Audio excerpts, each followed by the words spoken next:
Kiki Audiobook Channel ကိုစောင့်မျှော်အားပေးနားဆင်နေကြတဲ့ပရိသတ်များအားလုံးပဲမင်္ဂလာပါခင်ဗျာဒီနေ့မှာတော့ချစ်ရတဲ့ပရိသတ်တွေနားဆင်နိုင်မှုအတွက်စာရေးသူတတိုးစာမီရေးသားထားတဲ့တစီအင်ဂျက်ဆိုတဲ့ဇာတ်လမ်းလေးကိုတင်ဆက်ပေးမှာဖြစ်ပါတယ်ခင်ဗျာကဲဒါဆိုရင်တော့ဇာတ်လမ်းလေးကိုစလိုက်ကြအောင်လားဗျာ2020ခုနှစ်နာဂင်မုန်တိုင်းအပြီးနှစ်နှစ်ခန့်အကြာကစမ်းကြဲတဲ့ဖြစ်ရကလေးတစ်ခုလိုပဲဆိုရမယ်ဗျာစာဖတ်သူတို့အားလုံးသိကြတဲ့အတိုင်းပဲ2008ခုနှစ်ဝန်းကျင်လောက်ကတိုက်ခတ်ခဲ့တဲ့အဲ့ဒီနာဂင်မုန်တိုင်းကြောင့်မြန်မာနိုင်ငံတချို့ဒေသတွေမှာတော်တော်အထိနာခဲ့ရတယ်။အဖေကျုပ်တို့မျိုးပေါ်ပြောင်းနေကြရအောင်လားဗျာ။ဘိုးတော်စကားကြောင့်ဦးဆန်ပေါ်အထူးဆန်းဖြစ်သွားလေတယ်။သူတို့မိသားစုလေးမှာအေယာရီတိုင်းဘိုးကလေးမျိုးနဲ့အတွင်းကရွာကလေးတွေကမှနေထိုင်ကြတယ်။ဘိုးတော်ကလူငယ်ပြပြမျိုးကြီးပြကြီးကိုသဘောတူအားကြကအခုသူတို့နေထိုင်တဲ့ရွာငယ်ဆန္ဒပုံလေးကသူ့အတွက်နေချင်းစရာမကောင်းတော့ဘူး။ငါသားရဲ့မျိုးပေါ်တက်နေတယ်ဆိုတာလွယ်ကူတဲ့ကိစ္စမဟုတ်ဘူးလေ။နောက်ပြီးအဖေတို့လက်ထဲမှာလည်းစုဆောင်းထားတဲ့ပတ်စံရည်လုံးမှမရှိတာဒါများအဖေကကျုပ်တို့ပိုင်တဲ့လဲတွေရောင်းထုတ်ပစ်လိုက်ပေါ့ဗျဒီလဲလုံးနဲ့ကျုပ်တို့ဒီတိုင်းဆက်သွားရင်တော့လုံးပါပါသွားတော့မှာမိမိတို့ပိုင်တဲ့လဲရမြေခွက်တွေကိုရောင်းထုတ်ပစ်လိုက်တော့လို့ဆိုတဲ့စကားကြောင့်ဥဆန်ပေါ်ပြပြတလဲဖြစ်သွားတယ်ဘဲနဲ့ပြောလိုက်တာတဲ့ငါသားဒီလဲမြေတွေဆိုတာဒုဘိုးဘအစင်ဆက်ထိမ့်သိမ်းဆောက်ရှောက်လာခဲ့ရတာလေဒီလဲမြေလေးကိုမထိပါနဲ့လားကွာဘိုးဘအမွေနဲ့ဆိုတာတန်မိုးထားဆောင်းရှောက်တတ်ရတယ်ကွာ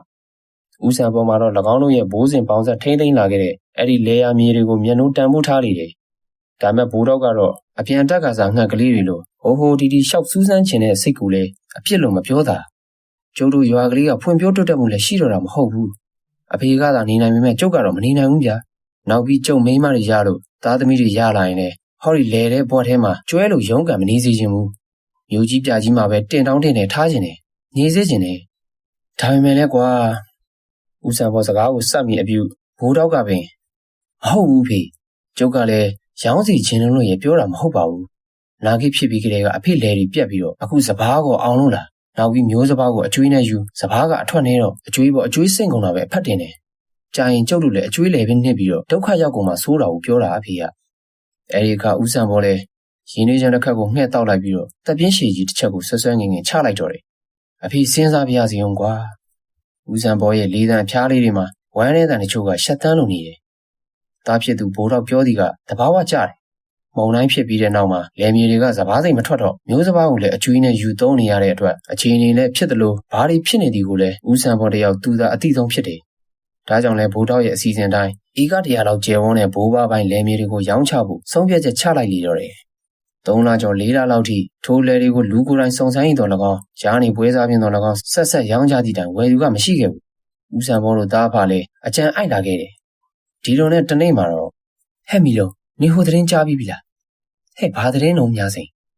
ဒီလိုဟဲ့ရွာလေးကြီးဦးသောမြင့်အိမ်မှာဟိုတလောကရောက်လာတဲ့ဘေးဒင်းစရာလို့အထက်လန်းစရာလို့လူကြီးကိုနင်သိတယ်မလား။များစိန်အမေကမီလုံးကခေါင်းချင်းပြရင်နဲ့အေးသိတယ်လीဘာဖြစ်လို့လဲ။ထောင်းရင်တို့လင်းများကွဲနေတာရောနင်သိတယ်မလား။သိတယ်လी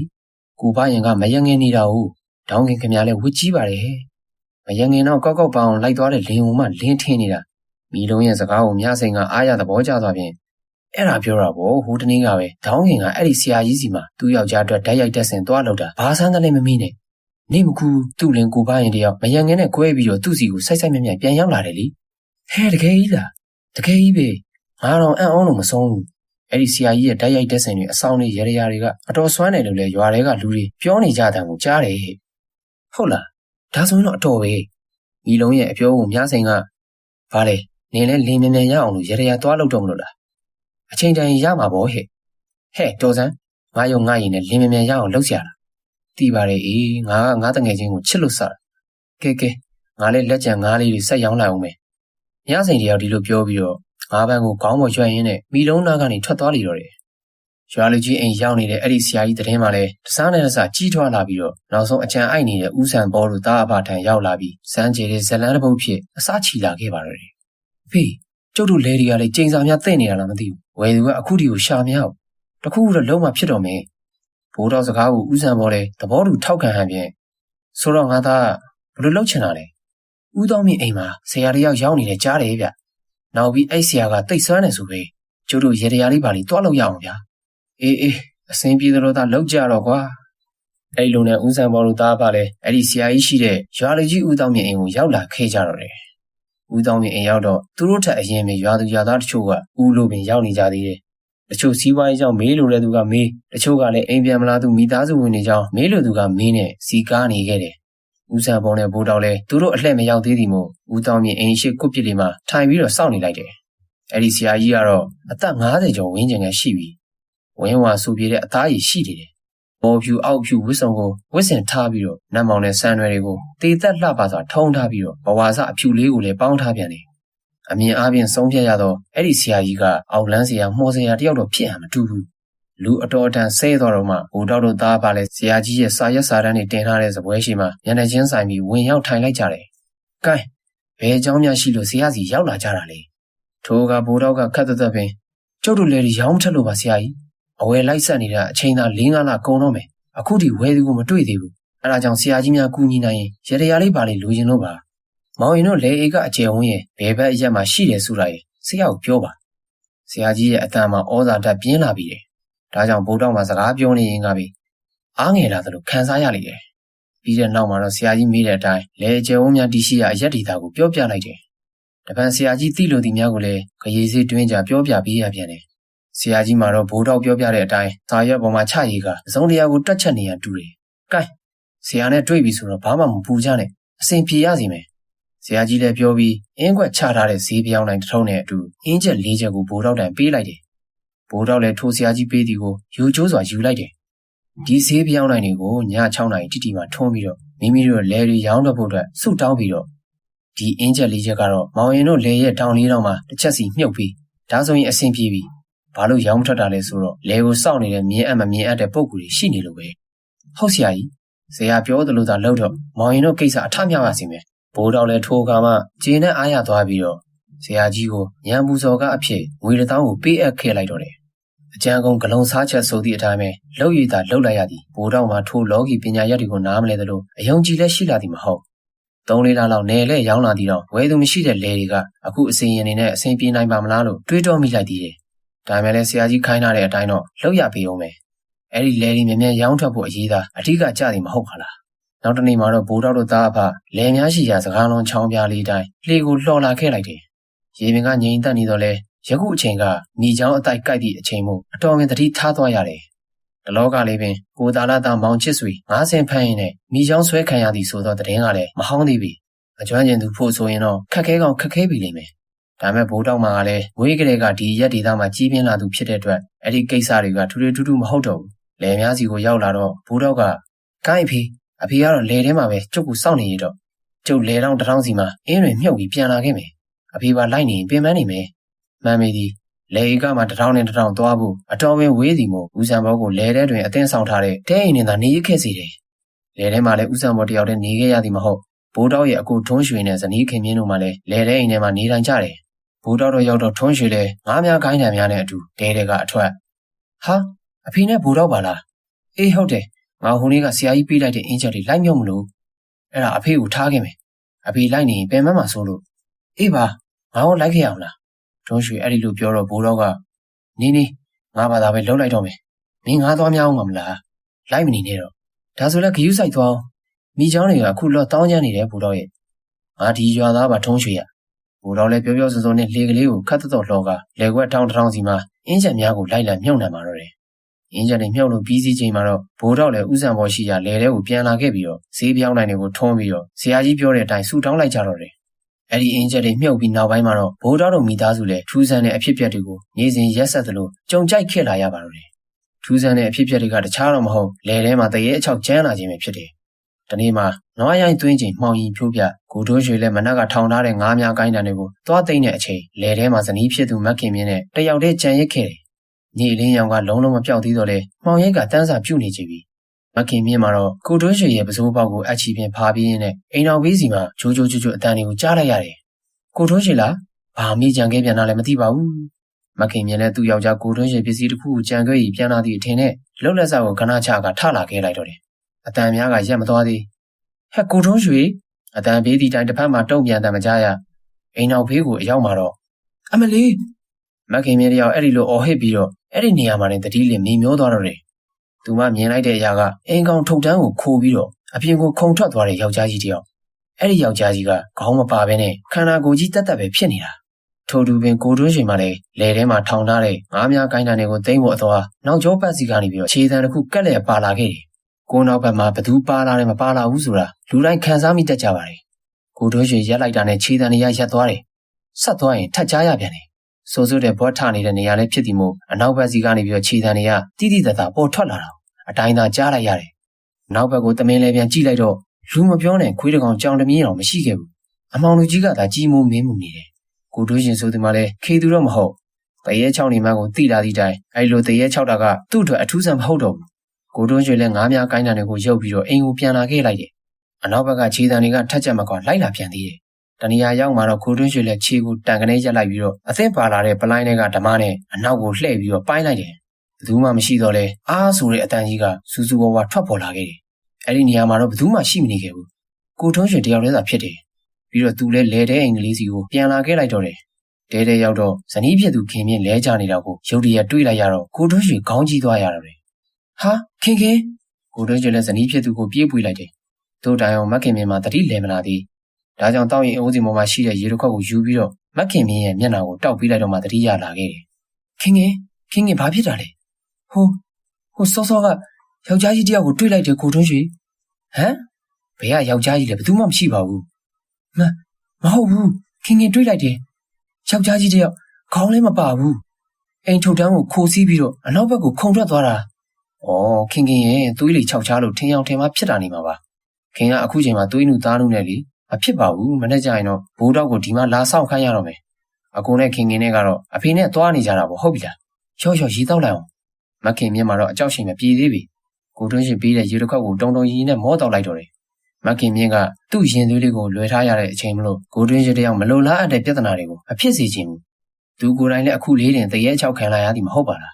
နောက်တနေ့မနေ့ရောက်တော့ကိုထွန်းရှင်နဲ့မခင်မြင့်နဲ့ရွာပေါ်တက်နေကလေတဲကအင်္ဂလိပ်ကိုတော့ဘိုးတော်အားသွားနေဖို့ပြောလိုက်တယ်အင်းမသွားနေဆိုလဲနေပေးပါမယ်မကြီးကလည်းကိုဝင်ကြီးနဲ့ဆိုတော့ရွာထဲနေတာကပို့ပြီးတော့တင့်တော်ပါတယ်အေးကွာဒါနဲ့ငါမင်းကိုပြောစရာရှိတယ်ကိုတွင်းရှင်လည်းဘိုးတော်ကိုအိမ်ပြင်ဘက်ကိုခေါ်လာခဲ့လိုက်တော့တယ်ဘာကြောင့်လဲဆိုတာဘိုးတော်ကမသိမခင်မြင့်မသိစေခြင်းနဲ့အကြောင်းမလို့ခေါ်လာဒီမှရိမ့်မိလိုက်တယ်။ဘာပြောမလို့လဲကွာဒီလိုကွာအခုတလောလေထဲမှာတရေအရန်ချောင်းနေရဲ့ဘူတော့ရငါမိန်းမလည်းတွေ့သလိုငါကိုယ်တိုင်လည်းမနေ့ကလည်းအချောက်ခံလိုက်ရတာအဲ့ဒါမင်းသွားနေရင်တတိထားဖို့အေးပါမင်းလည်းငါအကြောင်းသိသားနဲ့အဲ့ဒီလိုနဲ့ကိုထွန်းရှိကအေးသိလို့ပြောတာဗောဟာမင်းကတခုဆိုဇွတ်တရလောက်တက်လုံးလို့စိတ်ကြပါဟာငါညနေကျရင်သွားလိုက်မယ်ဘာမှဖူးမနေနဲ့မင်းမိန်းမကသာ view ဆိုင်ဒီလိုနဲ့ဘိုးတော်တယောက်လဲလဲတဲ့အိမ်မှာသွားရောက်စောက်အိမ်ရန်အကြောင်းဖန်လာခဲ့တော့တယ်ညနေ9 နာရီခွဲလောက်ရောက်တော့ဘိုးတော်လဲစောင်းပါးလေးတစ်ထည်နဲ့အဝယ်စားတချို့ကိုထည့်ပြီးတော့လေကလေးနဲ့ချောင်းထဲကိုဆင်းလာခဲ့လိုက်တယ်လဲနဲ့နီးလာတော့အပုံနဲ့စူးစူးဝါးဝါးတစ်ခုကဘိုးတော်နှာခေါင်းထဲကိုလှိုင်းတိုးဝင်လာခဲ့တယ်ဒါကြောင့်အသင့်ပါလာတဲ့ဆန်းရက်ပလင်းကိုအဖုံးပွင့်ပြီးတော့နှစ်ကြိုက်ကမောလိုက်တယ်ပြီးတော့အေးငါ့ကို6ချင်ရင်အနံ့နဲ့လာမချောင်းနဲ့ကိုယ်တိုင်လာ6ဘိုးတော်တွေကွာဘိုးတော်လဲသူ့ဝတိအတိုင်းအရက်ကလေးတောက်ကစားတယ်ကျင်းဝါနေလေတော့တယ်လဲနဲ့နီးညာလေးအပုံနှံကပူဆိုးဝါလာတယ်လဲတဲ့အိမ်နာရောက်တော့မှဘိုးတော်လော်လာတဲ့လေကလေးကိုငုံမှကျိုးချီပြီးတော့ခတ်တုံးနဲ့တဲတဲကိုဝင်လာခဲ့လိုက်တယ်တဲရောက်တော့အတော်ပင်မှောင်မဲနေကြပြီဘိုးတော်လည်းအသင့်ပါလာတဲ့3000လို့တက်မီကြီးနဲ့ဖျောင်းနိုင်ထုံးဖို့နေရာတနေရာရှာပြီးတော့မြင်းကြီးလိုက်တယ်အဲဒီနောက်မှာလက်ကြံရက်လေးကိုတောက်ရင်းနဲ့အိတ်ချင်လာတာမလို့တကားမင်းတုတ်ကိုထိုးပြီးတော့စောင်းပါးလေးခြုံပြီးအိတ်ဆက်လိုက်တော့တယ်မိကနေအိတ်ပြောင်ရှိသေးတယ်ဝုန်းနဲ့အတန်ကြီးနဲ့အတူတဲအိမ်ကလေးမှာရင်ထိုးလှုပ်ရှားသွားတော့တယ်ဘိုးတော်လည်းရုတ်တရက်လန်နှုံးလာပြီးတော့ဟာငလင်လှုပ်တာလားအဲ့လိုပဲတွေးလိုက်တယ်၎င်းထင်သလိုပဲငလင်လှုပ်သွားတဲ့ကဲ့သို့တစ်ချက်နှစ်ချက်များရင်ထိုးသွားပြီးတော့တဲအိမ်ကလေးမှာပကတိငိန်တက်တိတ်ဆိတ်လူသွားတယ်ဒါပေမဲ့အခဏကြာမှာတော့ဟာသူခြုံထားတဲ့ဆောင်းပါးကလေးကိုတစုံတစ်ယောက်ကလာရောက်ဆွဲခဲ့တယ်လူဘာဝလို့ကွာဘိုးတော်လည်းအရက်တကူးနဲ့ဆောင်းလာဆွဲနေတဲ့လူမှာဘယ်သူမှမသိတော့လဲအဲ့ဒီလူနဲ့အပြိုင်ပြန်ပြီးတော့ဆွဲဆောင်ခဲ့တယ်တစ်ဖက်ကလွတ်ပေးလိုက်တော့ဘိုးတော်ကအရှိန်လုံးပြီးနောက်ကိုလွန်းထွက်သွားတော့တယ်အဲ့ဒီကဘိုးတော်လည်းဒေါသကြီးကြီးဖြစ်လာပြီးတော့ဘယ်ကောင်ငါဆောင်ကိုဆွဲတာလဲကွာတတိရှင်ကခုလာခဲ့လိုက်ကြောက်တတ်တဲ့အထက်ဘိုးတော်မပါဘူးကွာသူစကားလဲဆုံးရောက်မျက်စိရှိမှပဲအမွေတန်းလိုမိခိုးလိုတရံတွေကပေါ်လာပြီးတော့မဲမဲဖိုင်းဖိုင်းအရာကြီးတခုပေါ်ထွက်လာခဲ့တယ်လူနဲ့ပုံပန်းတရံတူတော့လဲလူမဟုတ်မှန်းသူသိတယ်ဖျောင်းနိုင်မှလည်းမီးစာကုန်ပြီမို့ခက်မမိန်အလင်းရောင်လေးကအဲ့ဒီမဲမဲအရာကြီးကိုဘိုးတော်တတိချမြင်လိုက်ရတယ်သူမြင်လိုက်ရတာကအမွေးရှိလက်သေးရှိနဲ့ဝါဝါဖိုင်းဖိုင်းအကောင်ကြီးတစ်ကောင်မျက်လုံးကအမောင်ထဲမှာတော့ရဲတောက်တက်လက်နဲ့ဖြစ်နေတယ်ဘိုးတော်လည်းကြောက်စိတ်မရှိတော့မို့အဲ့ဒီမဲမဲသရဝါကြီးနဲ့တိုက်ခိုက်ဖို့အသင့်အနေထားယူလိုက်တယ်မျက်စိမှာလည်းဟိုဒီဝေးဝိုက်ကြည့်လိုက်တော့ရဲတကာမင်းတို့မှာဘဲချိန်တွေကပြုတ်ကျနေသည်မသိဘ ဘိုးတော်အတွေးစားပင်မပြတ်သေးအဲ့ဒီတော်ဝါကြီးကသူ့အားအတင်းဝင်လုံးတော့တယ်ဘိုးတော်လည်းထိုမဲမဲဖက်ဖက်အကောင်ကြီးနဲ့အတူလုံးထွေးနေခဲ့တယ်အကောင်ကြီးကအပေါ်ရောက်လိုက်အောက်ရောက်လိုက်နဲ့သူတပြန်ကိုတပြန်လုံးနေရင်းနဲ့လင်းရင်လေးသလိုထိုးကောင်ကြီးရဲ့ဝမ်းပိုက်ကိုရောမျက်နှာတွေကိုရောထိုးလွတ်လိုက်တယ်ထိုးချက်များကအပီးပြင်းမိတော့လေလေဟာနယ်ကြီးကိုထိုးနေရသည်လားအဲ့ဒီကောင်ကြီးကသူ့ရဲ့တန်မာတဲ့လက်ချမ်းကြီးတွေနဲ့ဘိုးတော်ကိုကင်ပေါက်လိုက်တယ်တန်ကြာလာတော့ဘိုးတော်လည်းဟိုက်စာဖြူလာခဲ့ပြီစောစောကတောက်ထားတဲ့အရက်တွေတော့ကျွေးတွေအဖြစ်နဲ့အမွှေ့ပြန်ပြီးတော့ထွက်သွားလေသလားမစင်းစားတတ်တော့ဘူးအမှုကပျောက်ချင်းမလားပြေးသွားခဲ့ပြီဆက်လုံးနေရင်တော့တေဖို့သာရှိတော့မယ်ဒါကြောင့်ဘိုးတော်လည်းလုံးနေရင်နဲ့တဲပြင်ဘက်ကိုများရအောင်ဆွဲခေါ်ပြီးတော့ပြေးဖို့ကြံရတော့တယ်တဲထဲမှာတော့သူဘယ်နည်းနဲ့မှလွတ်မိမဟုတ်ဒီလိုနဲ့လုံးရင်နဲ့ဘိုးတော်နဲ့တရေကြီးလည်းတဲပြင်ကိုရောက်သွားခဲ့တယ်တဲပြင်လည်းရောက်ရောထူးဆန်းစွာနဲ့ပဲလဲကွက်ရဲ့တောင်းတောင်းစီမှာအလင်းတန်းကြီးထပ်ပေါ်လာသည်ကိုဘိုးတော်တွေ့လိုက်ရတယ်တရေကြီးကလည်းအဲ့ဒီလင်းတန်းတွေကိုကြည့်ပြီးတော့ခဏလေးငြိမ်သက်နေခဲ့တယ်ဟာဒိုလင်းတန်းများကကောင်းကင်ကိုတက်သွားပြီးတော့ဘိုးတော်နဲ့တရေကြီးနမန်းလုံးတဲ့နေရာမှာလာပြီးတော့စုနေခဲ့တယ်ဘိုးတော်လည်းအဲ့ဒီလင်းတန်းကြီးကိုကြည့်နေရကနေပြီးတော့အမျော်လင့်တဲ့အဖြစ်အပျက်တစ်ခုတွေးလိုက်ရပြန်တော့တယ်